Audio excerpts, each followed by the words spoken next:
Hello student, सभी को नमस्कार। आज हम अपने केमिस्ट्री क्लास में जो प्रीवियस क्लास को मैंने ओवर किया था ऑक्साइड्स ऑफ नाइट्रोजन, वही से स्टार्ट करेंगे। नाइट्रोजन के ऑक्साइड्स का नेचर क्या है, इस पे हम डिस्कशन करने जा रहे हैं आज। So all of you are most welcome in our chemistry class. Let's start. What is the nature of oxides of nitrogen. सबसे पहले आप सभी लोग एक बात समझ लें कि जितने नॉन मेटेलिक ऑक्साइड होते हैं they are acidic in nature, और जितने मेटेलिक ऑक्साइड्स होते हैं they are basic in nature, और जो सेमी मेटेलिक ऑक्साइड होते हैं जिसे सब मेटेलिक ऑक्साइड्स भी बोलते हैं they are amphoteric in nature. तो let us see that nitrogen family में कहाँ से कहाँ तक मेटल हैं, कहाँ से कहाँ तक नॉन मेटल हैं, कौन सेमी मेटल्स हैं, ये हम जानते हैं। जैसा कि प्रीवियस क्लास में आप समझ चुके हैं कि नाइट्रोजन में जो है नाइट्रोजन, फास्फोरस, आर्सेनिक, एंटीमनी और bismuth 5 elements are placed in this group. इसमें first 2 elements they are non metal, बाकी दे आर सेमी मेटल, और ये मेटेलिक कैरेक्टर है, मेटल है। तो हम ये कह सकते हैं कि on moving down the group increase the metallic character as well as decrease the non metallic character. On the behalf of that we can say that the oxides of these 2 elements are acidic in nature. Further, oxides of these 2 elements are amphoteric in nature. What is the means of amphoteric character? The compound which act as acid with base. Further, that compound is act as base with acid. This property is referred to as amphoteric property or amphoteric nature. कहने का तात्पर्य है कि अगर कोई compound acid के साथ base जैसा और बेस के साथ एसिड जैसा व्यवहार करे तो उसे हम लोग एम्फोटेरिक, उभयधर्मी कंपाउंड बोलते हैं, एम्फोटेरिक कंपाउंड बोलते हैं। तो इनके oxides they are amphoteric in nature, और इनका oxide that is partially basic in nature. तो हमें ये स्टडी करना है कि नाइट्रोजन के ऑक्साइड्स का कैरेक्टर क्या है। जैसे कि हम सभी लोग स्टडी कर चुके हैं कि नाइट्रोजन 5 टाइप्स के ऑक्साइड्स फॉर्म करते हैं। फर्स्ट था नाइट्रस ऑक्साइड, सेकेंड है नाइट्रिक ऑक्साइड, थर्ड है डाई नाइट्रोजन ट्राईऑक्साइड, फोर्थ है नाइट्रोजन डाइऑक्साइड। ये डाइमेरिक फॉर्म में भी एग्जिस्ट करता है, N2O4, इसका मैग्नेटिक कैरेक्टर चेंज हो जाता है इसमें। And N2O5 die nitrogen pentoxide. तो जो अभी हमने बोला कि जो नॉन मेटेलिक कैरेक्टर रखते हैं उनके ऑक्साइड्स एसिडिक कैरेक्टर के होते हैं। तो I hope all these oxides are acidic in nature. Generally हम ये कह सकते हैं। अब हमें ये जानना है कि इसके 5 ऑक्साइड्स हैं, क्या सभी सिमिलर एसिडिक कैरेक्टर के होंगे या कुछ न्यूट्रल भी हो सकते हैं, या उनमें डिफरेंस भी हो सकते हैं इनके एसिडिक कैरेक्टर में, कि कुछ ज़्यादा एसिडिक होंगे, कुछ कम एसिडिक होंगे। How we can distinguish that, what is the concept behind it, इसके पीछे क्या सिद्धांत है जरा देखते हैं। अगर किसी एक एलिमेंट के मोर देन 1 ऑक्साइड्स हैं तो उनके एसिडिक कैरेक्टर को we can explain on the basis of the oxidation number of the central atom. अगर एक एलिमेंट के मोर देन 1 ऑक्साइड्स हैं तो सेंट्रल एटम का ऑक्सीडेशन नंबर ये बताएगा कि एसिडिक कैरेक्टर कब बढ़ेगा और एसिडिक कैरेक्टर कब घटेगा। तो हम एक बात यहाँ लिखते हैं कि acidic character, acidic nature that is directly proportional to the positive oxidation number of central atom.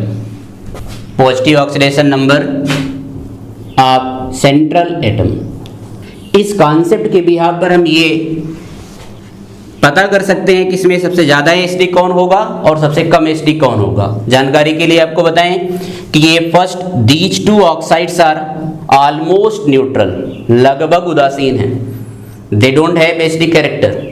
बाकी these three oxides are acidic in nature. तो हम ये कह सकते हैं इनका ऑक्सीडेशन नंबर फाइंड आउट करके कि इनके एसिडिक स्ट्रेंथ का इंक्रीजिंग ऑर्डर क्या होगा, कि कौन कम एसिडिक होगा और कौन ज़्यादा एसिडिक होगा। तो हम सभी ने इनका ऑक्सीडेशन नंबर फाइंड आउट किया था। इसका ऑक्सीडेशन नंबर +1 है, इसका ऑक्सीडेशन नंबर +2 है, इसका ऑक्सीडेशन नंबर +3 है, इसमें +4 है, इसमें +5 है। जैसा कि बोर्ड पे आपको दिख रहा है कि acidic nature that is directly proportional to the oxidation number of the central atom. तो सबसे ज़्यादा एसिडिक कौन होगा? Dinitrogen pentoxide. बहुत क्लियरली हम इसको अरेंज कर सकते हैं। तो this is the increasing order of acidic character of the oxides of nitrogen. सबसे लेस एसिडिक होगा N2O, उससे ज़्यादा एसिडिक होगा NO, then N2O3, then NO2 और सबसे ज़्यादा एसिडिक होगा N2O5। हमने बोला कि first these two oxides are almost neutral, almost neutral.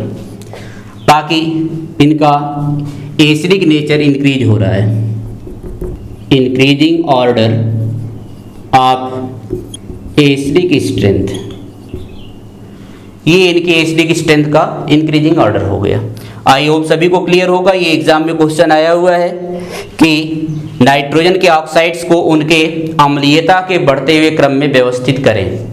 तो भाई कॉन्सेप्ट आपके पास है, ऑक्सीडेशन नंबर निकालना जानते हैं, सभी ऑक्साइड्स आपको पता हैं, then you can arrange it into increasing order of their acidic strength with the help of this concept. इस सिद्धांत के आधार पर आप इसको अम्लीयता के बढ़ते हुए क्रम में आसानी से व्यवस्थित कर सकते हैं। इसके अलावा भी कोई एसिड हो, सॉरी ऑक्साइड हो, उसको भी हम इसी कॉन्सेप्ट के बिहाफ पर अरेंज करेंगे कि कौन कम एसिडिक होगा, कौन कम ज़्यादा एसिडिक होगा। वो डिपेंड करेगा what is the oxidation number of the central atom. तो ये हमारा टॉपिक कंप्लीट हुआ ऑक्साइड्स ऑफ नाइट्रोजन। नेक्स्ट है oxides of other elements of this group. अब उसमें क्या आएगा? फास्फोरस आएगा। अदर एलिमेंट्स भी आएंगे, लेकिन we have to study with respect to phosphorus oxide. तो अदर एलिमेंट टू टाइप्स के ऑक्साइड्स फॉर्म करते हैं, forms two type of oxide. First trioxide, trioxide, second pentaoxide. तो ट्राईऑक्साइड का क्या फार्मूला होगा? P2O3 और P2O5।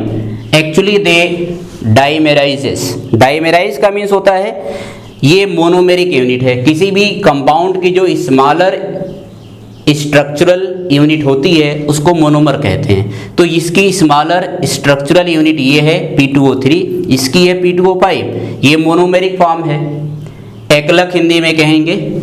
और ये डाइमेराइज करता है तो P4O6 में कन्वर्ट हो जाता है, और ये डाइमेराइज करता है तो P4O10 में कन्वर्ट हो जाता है। तो this is the dimeric form and this is the monomeric form. ये इनके ऑक्साइड्स फॉर्म होते हैं। अभी देखना है what is the structure of trioxide as well as pentaoxide. इनके इन ऑक्साइड्स के स्ट्रक्चर क्या होंगे, किस तरह से अपने आप को अरेंज करेंगे, और ऑक्सीडेशन नंबर्स क्या हैं इसमें। तो सबसे पहले हम इनके ऑक्सीडेशन नंबर और स्ट्रक्चर की स्टडी करते हैं। फर्स्ट था P2O3 डाइमेरिक होकर के ये P4O6 में कन्वर्ट हो रहा था। इसका ऑक्सीडेशन नंबर जो होगा, ऑक्सीडेशन नंबर हम कैलकुलेट कर सकते हैं। इसका x कंसिडर करेंगे तो 4x हो जाएगा। एक ऑक्सीजन का ऑक्सीडेशन नंबर जो है -2 होता है, 6 ऑक्सीजन है, कैलकुलेट करिए। यहाँ पे कैलकुलेट कर लेते हैं P4 या इजीली P2O3 से कैलकुलेट करेंगे।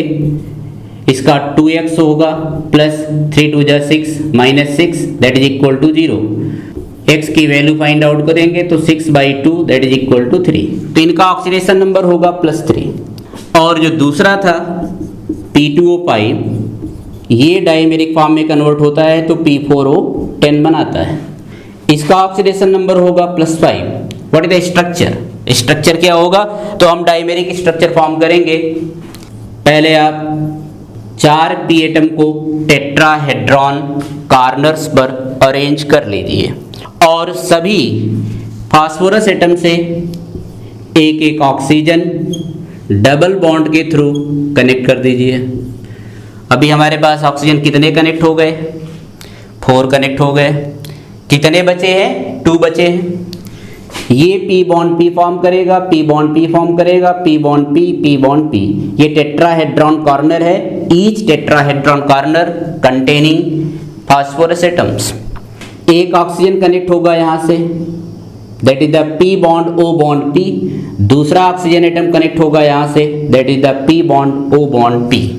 This is the structure of trioxides of phosphorus.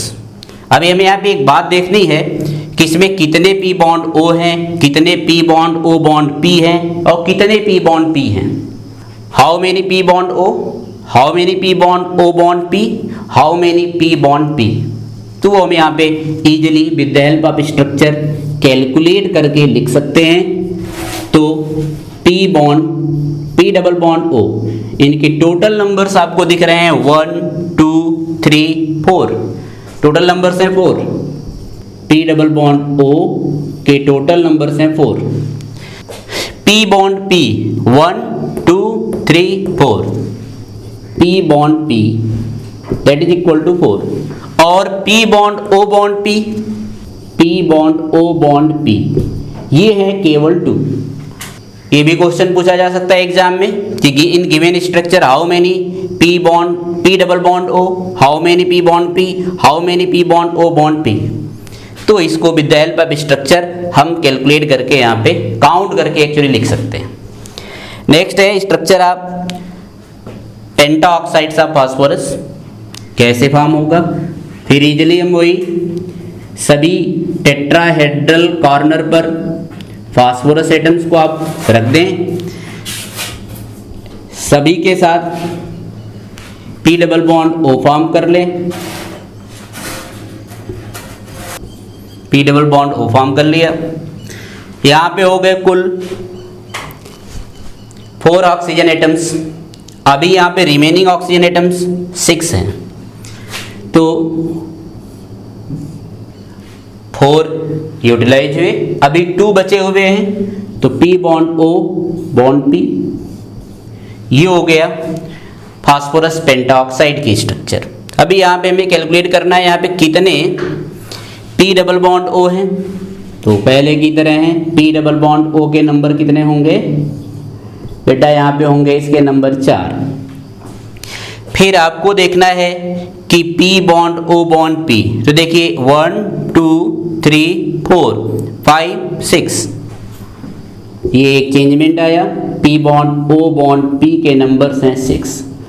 और एक बात और, P बॉन्ड P इसमें नहीं पाया जाता है ही नहीं। तो these are the structures of oxides of phosphorus. ये फास्फोरस के ऑक्साइड की स्ट्रक्चर हम लोग समझ चुके हैं। आई होप सभी को क्लियर है, समझ में आया होगा। नेक्स्ट टॉपिक हमारा होगा physical properties of the 15th group elements. अभी तक हम लोगों ने केमिकल प्रॉपर्टीज को स्टडी किया। फिजिकल प्रॉपर्टीज पर भी क्वेश्चन पुट अप होते हैं इन द बोर्ड एग्जामिनेशन। जैसे क्या है फिजिकल प्रॉपर्टीज में? नाइट्रोजन जो है गैसियस फॉर्म में पाया जाता है and other elements of this group exist into solid form. पहला क्वेश्चन ये है, क्यों ऐसा है? Second, oxygen form diatomic molecule while other element of this group form tetratomic molecule. इसके पीछे क्या रीजन है? On moving down the group how to vary melting point as well as boiling point. आप ग्रुप में top to bottom जाते हैं तो melting point और बॉइलिंग पॉइंट में क्या चेंजमेंट, क्या वेरिएशंस आते हैं, क्या ये रेगुलर होते हैं या ये इरेगुलर होते हैं, ये हमें समझना है। तो देखते हैं physical properties of the 15th group elements. क्या है ये फिजिकल प्रॉपर्टीज? तो first, physical state physical state में आप देखें, नाइट्रोजन N2 गैसियस स्टेट में पाया जाता है, गैस स्टेट में एग्जिस्ट करता है। Other elements of this group they exist into solid form, ये सॉलिड फॉर्म में पाए जाते हैं। क्वेश्चन अराइज होता है क्यों, व्हाट इज द रीजन। तो ये कि ये समझ में आ गया कि जो है नाइट्रोजन फैमिली में नाइट्रोजन जो है गैसियस फॉर्म में एग्जिस्ट करेगा, अदर एलिमेंट सॉलिड फॉर्म में एग्जिस्ट करेंगे। उसका रीजन क्या है अभी हम लोग देखते हैं, डिस्कशन करते हैं। बहुत सिंपल रीजन है। उससे पहले जरा हम एक चीज़ ये समझते हैं कि इनका मॉलिक्यूलर फॉर्म क्या है, ये किस टाइप का मॉलिक्यूल फॉर्म करेगा और ये किस टाइप का मॉलिक्यूल फॉर्म करेगा। तो सेकेंड प्रॉपर्टी जो है मॉलिक्यूलर फॉर्म, मॉलिक्यूलर फॉर्म में जो है नाइट्रोजन डाइएटॉमिक मॉलिक्यूल फॉर्म करता है, other forms tetra atomic molecule. जैसे अगर हम फास्फोरस लिखते हैं तो P2 नहीं लिखेंगे, P4 लिखा जाएगा। This is the example. क्यों ऐसा है, ये टेट्रा एटॉमिक मॉलिक्यूल बनाएगा, ये डाइएटॉमिक मॉलिक्यूल बनाएगा, उसका रीजन क्या है देखते हैं। यही इसके रीजन से इसका भी रीजन क्लियर हो जाएगा। Late us see that. फिर हम स्ट्रक्चर में चलेंगे।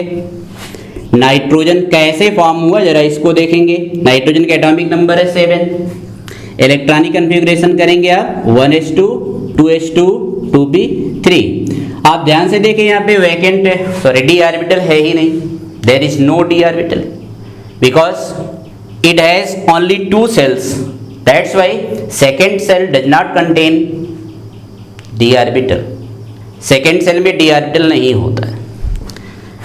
तो अब इसमें जो इसका अगर स्ट्रक्चर हम फॉर्म करेंगे, इनका इलेक्ट्रॉनिक स्ट्रक्चर जिसे बोलेंगे 1 2 3। How many orbitals are there to eligible form covalent bond. यहाँ पे कितने ऑर्बिटल्स हैं जो एलिजिबिलिटी रखते हैं, एलिजिबल हैं कोवेलेंट बॉन्डिंग के लिए।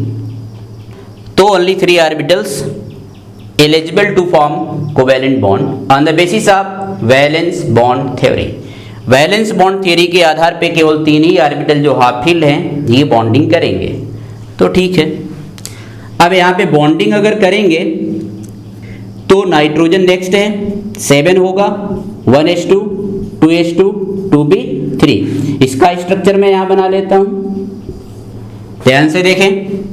VBD बोलता है कि पहला बॉन्ड जो फॉर्म होता है वो सिग्मा बॉन्ड फॉर्म होता है, क्योंकि पहले 2 ऑर्बिटल अगर ओवरलैप करते हैं तो they overlap axially, and to end overlapping पाई जाएगी। जहां पे एंड टू एंड ओवरलैपिंग होगी वहां पे सिग्मा बॉन्डिंग होगी। जैसा कि हम सभी लोग जानते हैं कि P में 3 ऑर्बिटल्स होते हैं और 3 orbitals they are oriented in different directions. कोई x कोऑर्डिनेट पे होगा, कोई y पे होगा, कोई z पे होगा। अब इनका जो ओरिएंटेशन का क्या मैटर है जरा इसको समझते हैं। सपोज करिए आपका ये z ऑर्बिटल है, तो z ऑर्बिटल यहाँ पर ओरिएंटेड होगा, ये z एक्सिस है, इसके परपेंडिकुलर होगा आपका x और उनके परपेंडिकुलर होगा आपका y। ये 3 ऑर्बिटल का ओरिएंटेशन इस तरह से होगा। तो सपोज करिए एक नाइट्रोजन एटम है, दूसरा नाइट्रोजन एटम यहाँ पर है। इमेजिन करिए, आपको बॉन्डिंग में ज़्यादा से ज़्यादा इमेजिन करना पड़ेगा तब ये समझ में आएगा, बिकॉज बोर्ड पर आपको 3D स्ट्रक्चर नहीं बनाई जा सकती है। बोर्ड पे केवल 2D स्ट्रक्चर से ही हम चलेंगे और 3D स्ट्रक्चर के लिए आपको अपने काल्पनिक घोड़े दौड़ाने पड़ेंगे। तो ये z ऑर्बिटल है, z एक्सिस पर ओरिएंटेड होगा। दूसरा अगर मैंने ऑर्बिटल नाइट्रोजन एटम लिया तो उसका भी ये z ऑर्बिटल है, ये इससे कनेक्ट हुआ। तो ये जो आ रहा है एक एंड का दूसरे एंड से ओवरलैपिंग हो रहा है, that is called end to end overlapping और एक्सियल ओवरलैपिंग। आपने क्लास 11 में पढ़ा होगा, ध्यान करिए।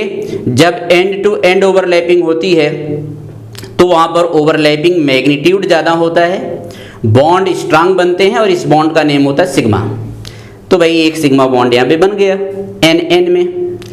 अब जो बचे हुए ऑर्बिटल्स हैं ध्यान से देखिए, क्या इनमें एंड टू एंड ओवरलैपिंग हो सकती है? नहीं हो सकती है, क्योंकि अब जो दूसरा ऑर्बिटल होगा इसका वह इस ऑर्बिटल के परपेंडिकुलर माने इस तरह होगा। जब इस तरह होगा तो इन दोनों में ओवरलैपिंग साइड वाइज होगी, साइड वाइज। और साइड वाइज ओवरलैपिंग पे, ये साइड वाइज ओवरलैपिंग है, साइड वाइज ओवरलैपिंग पे पाई बॉन्ड फॉर्म होते हैं। तो भाई जो है pz के परपेंडिकुलर दो ऑर्बिटल्स थे px py, एक सिग्मा फॉर्म हो गया, बाकी जो दो बचे वो क्या फॉर्म करेंगे, पाई फॉर्म करेंगे। क्लियर? तो अगर मैं ये कहूं कि ये pz है, ये सिग्मा फॉर्म कर लिया, तो ये और ये क्या फॉर्म करेंगे, पाई फॉर्म करेंगे। इस पाई बॉन्ड को हम लोग बोलते हैं p pi bond, p pi bond. p pi bond that is the stronger bond than p pi d pi bond. मतलब कहने का हमारा क्या है, यहां पर दो p ऑर्बिटल के बीच पार्शियल ओवरलैपिंग हुई तो इसे हम लोग बोल रहे हैं p पाई बॉन्ड। आप अगर फास्फोरस एटम में चले जाएंगे तो वहां पर जो है p और d के बीच ओवरलैपिंग हो सकती है, तो उसे हम लोग कहेंगे p पाई d पाई बॉन्ड। बोला ये बॉन्ड जो पाई वाला वीक है, ये स्ट्रांग है। उसका रीजन ये है कि D का एनर्जी लेवल ज्यादा है, P दोनों एनर्जी लेवल सेम है। एनर्जी लेवल में सिमिलैरिटी सिमेट्री आने पर बॉन्ड स्ट्रेंथ ज्यादा होती है, और एनर्जी लेवल में सिमेट्री कम होने पर बॉन्ड की स्ट्रेंथ मिनिमाइज कर जाती है। That's it. ये क्लियर हुआ? तो नाइट्रोजन जो है डाई एटॉमिक मॉलिक्यूल फॉर्म करता है, उसका रीजन ये है कि नाइट्रोजन में p पाई बॉन्डिंग पाई जाती है, साइज इसका स्मॉलर है, इलेक्ट्रोनेगेटिविटी ज्यादा है। That's why it forms p pi bond which is stronger one, जो कि स्ट्रांग बॉन्ड है, इसलिए इसमें केवल दो ही एटम एक दूसरे से कनेक्ट हो पाते हैं, तीसरे की कोई जगह यहाँ पे नहीं होती। रीजन क्या बोलोगे अब? Why it is formed diatomic molecules only? Due to formation of p pi bond. एक वर्ड का आंसर, p पाई बॉन्डिंग की वजह से नाइट्रोजन डाइएटॉमिक मॉलिक्यूल फॉर्म करता है। अच्छा, अब हम आते हैं फास्फोरस में। फास्फोरस में टेट्राएटॉमिक मॉलिक्यूल फॉर्म होता है। रीजन मैं लिखता हूं यहाँ पे, तीन रीजन से आप इसको एक्सप्लेन करेंगे। पहला है नाइट्रोजन का smaller size, high electronegative character, मोर इलेक्ट्रो नेगेटिविटी, इसकी वजह से strong p pi bond form होता है। That's why it forms diatomic molecule. ये तीन रीजन आपको लिखने हैं। ये जो है टेट्राएटॉमिक मॉलिक्यूल फॉर्म करेगा, उसका क्या रीजन है? सभी लोगों ने अभी लास्ट क्लास में समझा कि on moving down the group increase the atomic radius due to addition of new shells. आप जैसे ही ऊपर से नीचे जाते हो, ऊपर से आप नीचे चलेंगे तो रेडियस में इंक्रीजमेंट होता जाएगा। वाई? नए सेल्स ऐड होते जाते हैं। जब नए सेल्स ऐड होंगे, रेडियस बढ़ेगा, तो उसका इफेक्ट क्या आएगा? रेडियस बढ़ गया तो इलेक्ट्रोनेगेटिविटी क्या होगी? घट जाएगी, इलेक्ट्रोनेगेटिविटी डिक्रीज हो जाएगी। अब जो पाई बॉन्ड फॉर्म हो रहा है बहुत वीक फॉर्म होगा। जब वीक पाई बॉन्ड फॉर्म होगा तो वो ब्रेक हो सकता है, उसका एग्जिस्टेंस नहीं हो सकता है, वह लेस स्टेबल हो सकता है, जिसकी वजह से पाई बॉन्ड इसमें फॉर्म नहीं होते, केवल सिग्मा बॉन्ड ही फॉर्म होते हैं। रीजन शायद समझ में आया होगा, फिर से एक बार सुनिए। फास्फोरस टेट्राएटॉमिक मॉलिक्यूल फॉर्म करता है, या अदर एलिमेंट इस ग्रुप के टेट्राएटॉमिक मॉलिक्यूल ही फॉर्म करेंगे। क्या रीजन है? पहला रीजन लार्जर साइज, लो इलेक्ट्रोनेगेटिविटी। यहाँ पे जो है p पाई बॉन्ड बहुत वीक फॉर्म होता है, या कहिए p पाई d पाई बॉन्ड फॉर्म होता है, वो भी बहुत वीक होता है। वीक बॉन्ड की स्टेबिलिटी बहुत कम है, इसलिए पाई बॉन्ड नहीं बनेगा। फिर से एक बार सुनिए, जिसकी स्टेबिलिटी कम होगी वो या तो नहीं पाया जाएगा या तो बहुत कम समय के लिए पाया जाएगा। तो क्योंकि साइज बड़ा है, इलेक्ट्रोनेगेटिविटी कम है, तो फोर्स ऑफ अट्रैक्शन कमजोर होगा, बहुत कमजोर होगा, इसलिए पाई बॉन्ड जो है इसमें वीक बनेगा। तो वीक बनेगा तो ब्रेक हो जाता है, तो केवल सिग्मा बॉन्ड एग्जिस्ट करता है। That's why it form tetratomic molecule, और ये केवल डाइएटॉमिक मॉलिक्यूल फॉर्म करेगा। तो आपको बेसिकली तीन रीजन यहाँ देना है, तीनों रीजन के बिहाफ पर दोनों में ये डाई फॉर्म करेगा, ये टेट्रा फॉर्म करेगा। ये क्लियर हो गया सभी को? क्लियर। अभी हम देखते हैं कि ये जो है गैसियस फॉर्म में पाया जा रहा है और ये सॉलिड फॉर्म में पाया जा रहा है। जरा आप यहाँ से देखें, नाइट्रोजन की स्ट्रक्चर आप देखोगे तो N ट्रिपल बॉन्ड N है, फास्फोरस की स्ट्रक्चर अगर आप देखोगे P4 को P टेट्राहेड्रॉन कॉर्नर पर, ये फास्फोरस की स्ट्रक्चर है। अब वो अलग बात है ये रेड फास्फोरस की है कि व्हाइट फास्फोरस की है, ये हम तब स्टडी करेंगे जब हम पढ़ेंगे एलोट्रॉप्स ऑफ फास्फोरस। फिलहाल आप स्ट्रक्चर देखें तो क्या ये मॉलिक्यूल लार्जर है या नहीं है? इस मॉलिक्यूल का साइज लार्जर है इस मॉलिक्यूल के रिस्पेक्ट में, क्योंकि यहाँ पे केवल 2 एटम कनेक्ट हो रहे हैं, यहाँ पे 4 एटम कनेक्ट हो रहे हैं, पहली बात। दूसरी बात ये कि अगर इंडिविजुअली हम नाइट्रोजन एटम और फास्फोरस एटम के साइज की भी बात कर लें तो नाइट्रोजन एटम का साइज इंडिविजुअली फास्फोरस से छोटा है, क्योंकि नाइट्रोजन में केवल 2 सेल हैं और फास्फोरस में 3 सेल्स हैं। That's why the size of phosphorus atom that is larger than nitrogen atom. तो 2 बात हो गई, एक तो इसमें खुद नाइट्रोजन एटम का साइज छोटा है और यहाँ पे फास्फोरस एटम का साइज बड़ा है। दूसरी बात ये कि यहाँ पे 2 ही नाइट्रोजन एटम कनेक्ट हो पा रहे हैं और यहाँ पे बेटा 4 कनेक्ट हो रहे हैं, तो इसका सब कलेक्टिवली सब मिला के साइज बहुत बढ़ जा रहा है, इसका साइज इसके तुलना में बहुत छोटा है। तो इसका इफेक्ट क्या है? लास्ट टाइम हमने आपको बताया कि जो फिजिकल स्टेट है वो डिपेंड करती है मॉलिक्यूल्स के बीच फोर्स ऑफ अट्रैक्शन कितना ज़्यादा है या कितना कम है। जैसा कि हम सभी लोग जानते हैं कि फिजिकल स्टेट बेसिकली 3 टाइप्स की होती है। कोई मॉलिक्यूल 3 फिजिकल स्टेट में लाइंग कर सकता है, वैसे 5 होती है ना। एक प्लाज्मा है, एक बोस आइंस्टाइन स्टेट है, बट उनकी स्टडी हमें नहीं करना है, हमें 3 के बारे में जानना होता है, गैस, लिक्विड, सॉलिड। जो गैसियस मॉलिक्यूल्स होते हैं इनके मॉलिक्यूल्स के बीच, जिसे हम इंटरमॉलिक्यूलर फोर्सेस भी कहते हैं, दे आर ऑलमोस्ट नेग्लिजिबल, कि ना के बराबर होते हैं, नगण्य होते हैं। जो लिक्विड मॉलिक्यूल्स होते हैं इनके मॉलिक्यूल्स में इंटरमॉलिक्यूलर फोर्सेस गैस के रिस्पेक्टिवली ज़्यादा, सॉलिड के रिस्पेक्टिवली कम होंगे, और सॉलिड में इंटरमॉलिक्यूलर फोर्सेस सबसे ज़्यादा होंगे। अब ये इंटरमॉलिक्यूलर फोर्सेस किन बात पे डिपेंड कर रहे हैं? तो कई बात है, फिलहाल यहाँ पे हम एक चीज़ जानते हैं, साइज। जैसा कि लास्ट प्रीवियस लेक्चर में मैंने आपको बोला था कि अगर सरफेस एरिया मॉलिक्यूल की बढ़ने लगे तो वंडर वाल अट्रैक्टिव फोर्सेस बढ़ेगा। तो सिंपल सी बात है, यहाँ देखिए इसका साइज बड़ा है, सरफेस एरिया भी बड़ा होगा, इसका साइज छोटा है, सरफेस एरिया भी छोटा होगा। सरफेस एरिया छोटा है तो वंडर वाल अट्रैक्टिव फोर्सेस ऑलमोस्ट नेग्लिजिबल हैं, बहुत कम हैं, और इसमें वंडर वाल अट्रैक्टिव फोर्सेस ज़्यादा हैं। That's why it exist into solid form and it exist into gaseous form. Clear? तो ये हो गया फिजिकल स्टेट और मॉलिक्यूलर फॉर्म, ये 2 फिजिकल प्रॉपर्टीज हम लोग जान चुके। नेक्स्ट हमें स्टडी करना है बॉइलिंग पॉइंट और मेल्टिंग पॉइंट के बारे में। तो स्टूडेंट्स, सबसे पहले हम ये समझते हैं कि बॉइलिंग पॉइंट क्या है और मेल्टिंग पॉइंट क्या है। मेल्टिंग पॉइंट की अगर आप बात करते हैं तो किसी भी कंपाउंड का वह टेम्परेचर जिस पर वह सॉलिड स्टेट से लिक्विड स्टेट में चेंज हो जाए, that is called melting point. Solid change हो लिक्विड में तो इस टेम्परेचर को ही हम लोग क्या बोलेंगे? MP, melting point.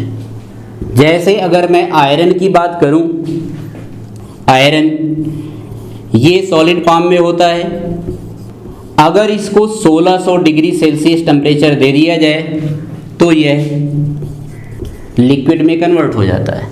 तो हम क्या कहेंगे बच्चों कि जो आयरन है इसका मेल्टिंग पॉइंट कितना है? 1600 डिग्री सेल्सियस।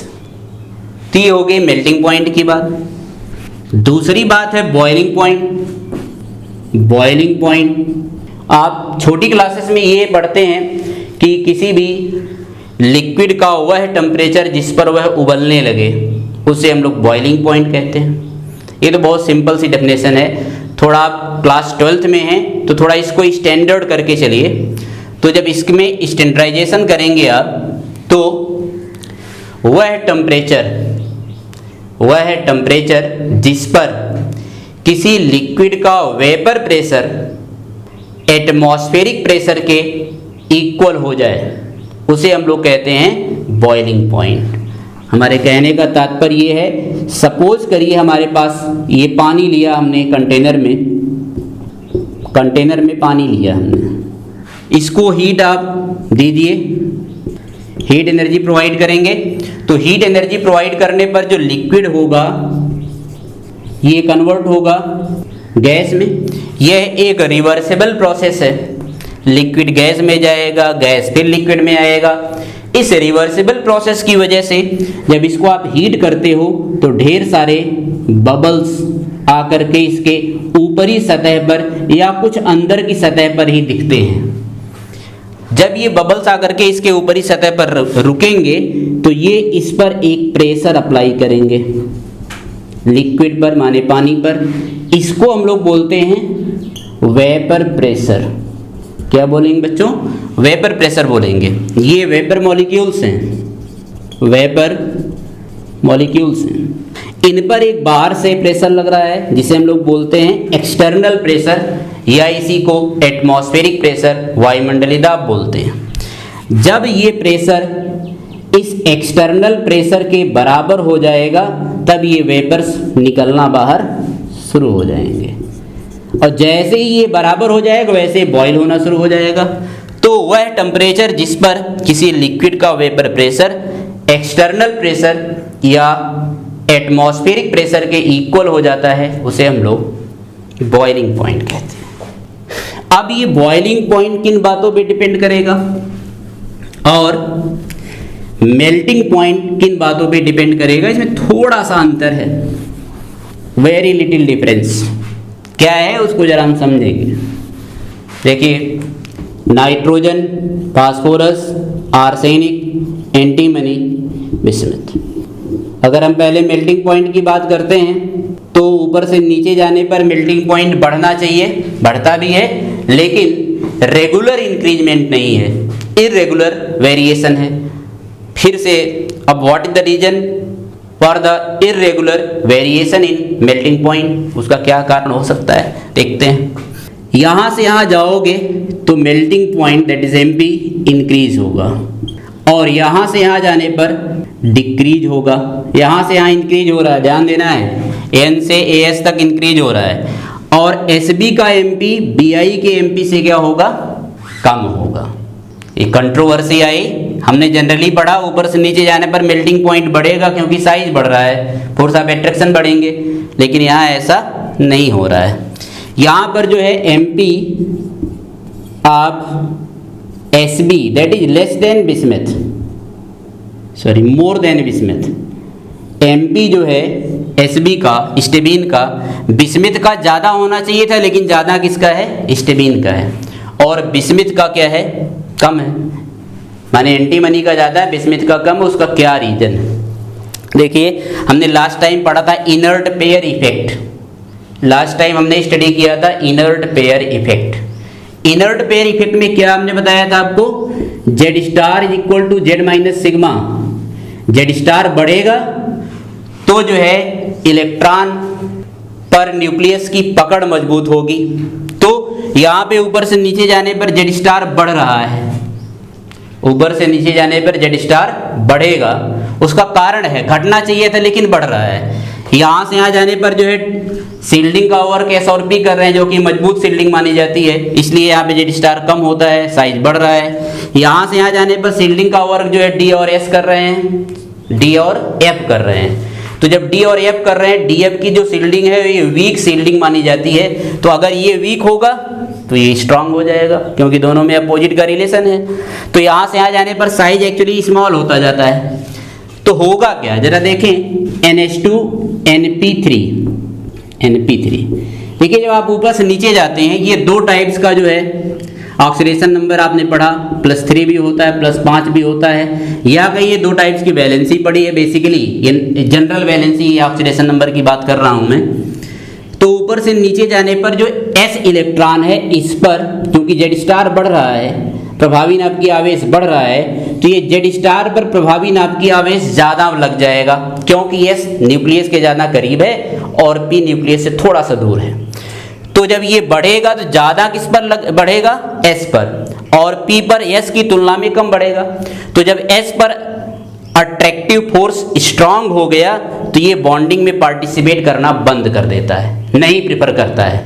जैसे कि इनर्ट गैस के इलेक्ट्रॉन बॉन्डिंग में पार्टिसिपेट नहीं करते। Similarly on increasing the effective nuclear charge NS electron do not participate in the bond formation just like as inert gases. This effect is termed as inert pair effect. बहुत simple. तो ये जो है अब 5 bond बनाना पसंद नहीं करेगा, ये 3 बॉन्ड बनाना ज़्यादा पसंद करेगा, क्योंकि S वाला इलेक्ट्रॉन निकलना कम प्रिफर कर रहा है, क्योंकि उस पर इफेक्टिव न्यूक्लियर चार्ज बढ़ गया है। बेटा बॉन्ड जितना ज़्यादा बनेगा अट्रैक्शन फोर्स उतना स्ट्रांग होगा, बॉन्ड जितना कम बनेगा अट्रैक्शन फोर्स उतना कम हो जाएगा। तो ये कम बॉन्ड बनाना प्रेफर कर रहा है, ये कम बॉन्ड बनाएगा, ये इसके तुलना में ज़्यादा बॉन्ड बना रहा है। इस वजह से यहाँ पे फोर्स ऑफ अट्रैक्शन कम, यहाँ पे फोर्स ऑफ अट्रैक्शन ज़्यादा। That's why the melting point of Sb that is greater than bismuth. सभी को आई होप क्लियर हुआ होगा। बाकी बॉइलिंग पॉइंट जो है वो साइज पे ही डिपेंड करेगा, वो बॉन्ड बनाने की टेंडेंसी पे डिपेंड नहीं करता है। तो वो आप जान रहे हैं ऊपर से नीचे जा रहे हैं, साइज बढ़ता जा रहा है, तो बॉइलिंग पॉइंट भी बढ़ता जाएगा। मेल्टिंग पॉइंट एक बार फिर से देख लीजिए, नाइट्रोजन से आर्सेनिक तक बढ़ा, Sb से बिस्मथ तक घट गया, माने Sb एंटीमनी का बॉइलिंग पॉइंट मेल्टिंग पॉइंट ज़्यादा होगा और बिस्मथ का मेल्टिंग पॉइंट कम होगा। क्लियर? और Bp टॉप टू बॉटम जाने पर इंक्रीज होगा, क्योंकि साइज इंक्रीज हो रहा है। Bp केवल साइज पे डिपेंड कर रहा है, मेल्टिंग पॉइंट बॉन्ड बनाने की टेंडेंसी पे भी डिपेंड करेगा। This is the minor difference between both melting point as well as boiling point. ये हम लोग स्टडी कर चुके बॉइलिंग पॉइंट और मेल्टिंग पॉइंट की। अभी हमें स्टडी करना है एलोट्रॉप्स ऑफ फास्फोरस। और anomalous behaviour or different behaviour of nitrogen than other element of this group. तो हम जो बाकी बचा हुआ पार्ट है इसको हम लोग नेक्स्ट लेक्चर में देखेंगे। जो बचे हुए पार्ट हैं, जैसे कि इसमें जो बचा हुआ पार्ट है नेक्स्ट लेक्चर में क्या क्या जाएगा उसको थोड़ा सा हम आपको ब्रीफ कर रहे हैं, क्या क्या हम नेक्स्ट लेक्चर में लेंगे। तो सबसे पहले जो है allotropes of phosphorus, oxo acids of nitrogen as well as phosphorus, and analomous behavior of nitrogen, and hydride that is the ammonia and phosphine method of preparation and nitric acid method of preparation। ये हमारे next lecture में होगा। आज के लिए बस thanks.